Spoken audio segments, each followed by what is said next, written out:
ప్రజలు ఎందుకు నీకు ఓటేశారు చంద్రబాబు నాయుడు గారు అని చెప్పి ఫస్ట్ చంద్రబాబు నాయుడు ఆలోచన చేయాలి.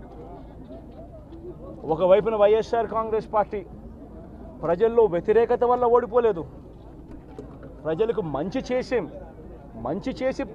ప్రజలకు మంచి చేసి వైఎస్ఆర్ కాంగ్రెస్ పార్టీ ఓడిపోయింది. ఎందుకు ఓడిపోయింది అని అంటే చంద్రబాబు నాయుడు చేసిన మోసపూరిత హామీలకు ప్రజలు కాస్తో కూస్తో కొద్దిగా ఇదే ఆ 10% కాస్త అటువైపున షిఫ్ట్ అయ్యి చంద్రబాబు నాయుడు గారు అధికారంలోకి వచ్చిన పరిస్థితులు. మరి చంద్రబాబు నాయుడు అధికారంలోకి వచ్చిన తర్వాత ఈరోజు రైతులకు ఇస్తానన్న రైతు భరోసా 20,000 రూపాయలు ప్రతి రైతన్నకి ఇస్తానన్నాడు. వ్యవసాయం స్టార్ట్ అయింది, ఖరీఫ్ మొదలైంది, పంటలు వేగంగా వేస్తూ ఉన్నారు రైతన్నలు. ఇంతవరకు రైతు భరోసా 10,000-20,000 రూపాయలు ఇస్తానన్న దానికి అతి గతి లేదు. బడులు మొదలయ్యాయి. అమ్మఒడి కింద జగన్ 15,000 ఇస్తాను అని అంటే కాదు చంద్రబాబు నాయుడు వస్తే ఎంతమంది పిల్లలు ఉంటే అంతమందికి ఇస్తాడు, ప్రతి ఒక్కరికి 15,000 ఇస్తాడు అని చెప్పారు.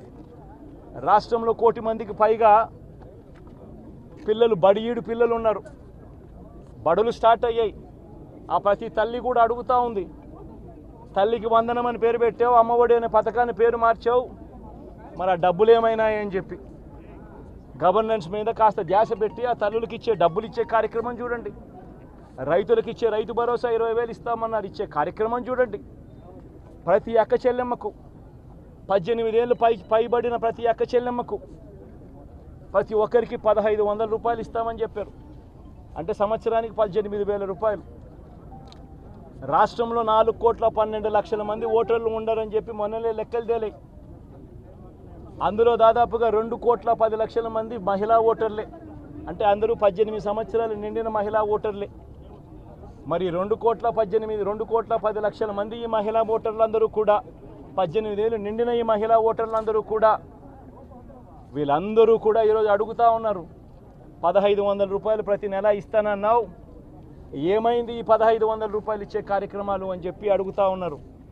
వాటి మీద ధ్యాస పెట్టే కార్యక్రమం చంద్రబాబు నాయుడు చేయాలి. ఇవేవి కూడా చేయకుండా కేవలం భయాందోళనలు క్రియేట్ చేయాలి, రాష్ట్రంలో రావణ కాష్టం సృష్టించాలి, దొంగ కేసులు పెట్టాలి, ఇరికించాలి, ఆస్తులను ధ్వంసం చేయాలి.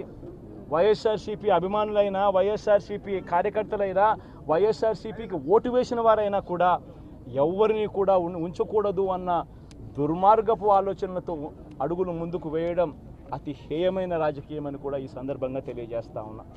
ఇదే రామకృష్ణారెడ్డి విషయానికే వస్తే నిజంగా ఎంతటి అన్యాయమైన పరిస్థితిలో కేసులు బిగించారు అన్నది ఒకసారి అందరూ కూడా ఆలోచన చేయమని కోరుతా ఉన్నా.